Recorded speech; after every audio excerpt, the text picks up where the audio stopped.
It begins with a woman named Emma, a single mother whose strength was greater than she ever allowed herself to believe.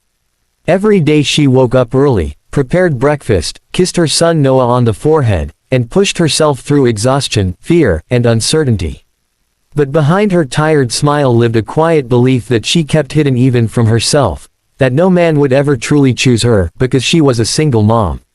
That belief didn't appear overnight. It was shaped by years of being told she wasn't enough, years of carrying responsibilities most people never see, and years of convincing herself she didn't need love, because she felt she didn't deserve it. One Sunday morning, sitting inside a small cafe with her friend, Emma finally said the words she had swallowed for years: "Men don't like single moms." She said it with a shaky laugh, pretending it didn't hurt. But the truth was, it broke her every time the thought crossed her mind.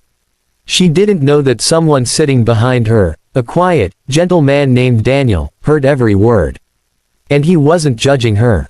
No, he felt the weight in her tone, the pain behind her smile, and the echo of someone who had been carrying her world alone for far too long. As Emma rushed out with Noah, embarrassed by what she had said, Daniel found himself following her outside, not out of curiosity but out of compassion. He approached her softly and said words that would forever stay in her heart: "You're wrong." And when she looked up, confused, he added, "Some men don't see a single mom as a burden. They see her as a woman who had enough courage to stand up again. A woman who loves fiercely. A woman who has a complete family, not a broken one." And then he walked away. No expectations. No flirting. Just the pure kindness of someone who saw her soul. Days passed, but his words stayed with her. And then, by what felt like divine timing, Emma saw him again, in the library, reading to a circle of children. There was something peaceful about him, something warm that made her heart soften. Noah liked him immediately. That mattered more to Emma than anything else. It wasn't long before she learned that Daniel, too, carried his own wounds, a broken engagement, a past filled with rejection, and a quiet faith that life always leads us where we need to be. They talked. They laughed. They shared the pieces of their hearts that they usually kept hidden.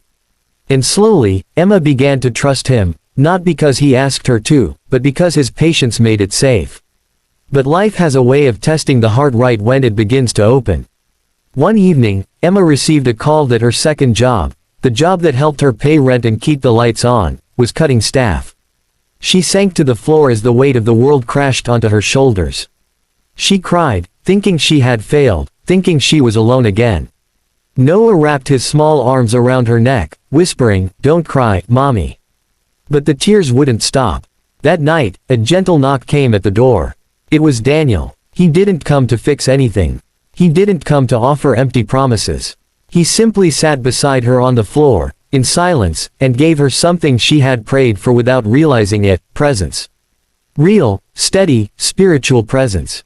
Days later, Emma decided she needed to protect herself. She met Daniel at the cafe and said the words she had feared for weeks: "I'm a single mother, and single mothers scare men away."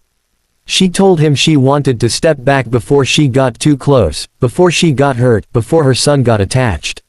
She prepared herself for him to agree, to step away, to choose the easy path like so many had done before him. But instead, Daniel looked straight into her trembling eyes and said, "I don't see a single mom. I see a woman who loves deeply. A woman who has survived storms that would break most people. A woman whose child is proof of her courage. And I would never be scared of that." Then with a soft, steady voice, he added, "I'm not here to replace anyone.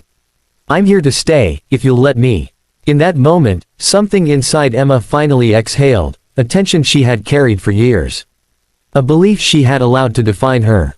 A fear that had chained her heart.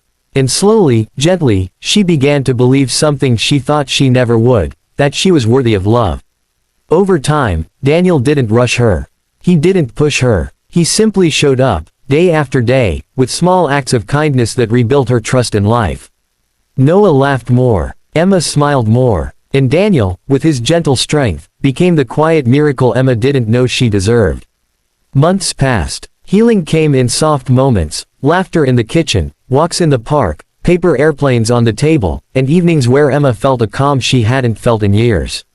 One sunset, watching Daniel and Noah build a paper plane together, Emma felt a warmth bloom in her chest, not the rush of romance, but the peaceful certainty that God had finally sent someone who saw her completely. Someone who loved not just the pretty parts, but the complicated parts too. Someone who didn't see her as too much, but as just enough. And tonight, this story whispers a truth meant for anyone who has ever felt unlovable, unwanted, or broken. You are not too much. You are not a burden. You are not someone to be chosen only if life becomes easy. The right person will not run from your storms, they will hold the umbrella with you. The right person will not fear your past, they will help you build your future. And the right person will not see your child as an obstacle, they will see them as a blessing. Real love isn't about perfection, it's about presence. Real faith isn't about knowing every answer, it's about trusting God's timing. And real healing doesn't happen in grand moments, it happens in quiet ones, when someone finally looks at you and says, "You're enough. Just as you are." Thank you for listening to this heart-touching spiritual story. If it moved you, please like, share, and subscribe to Kind Tales, where every story heals, inspires, and reminds you that you matter.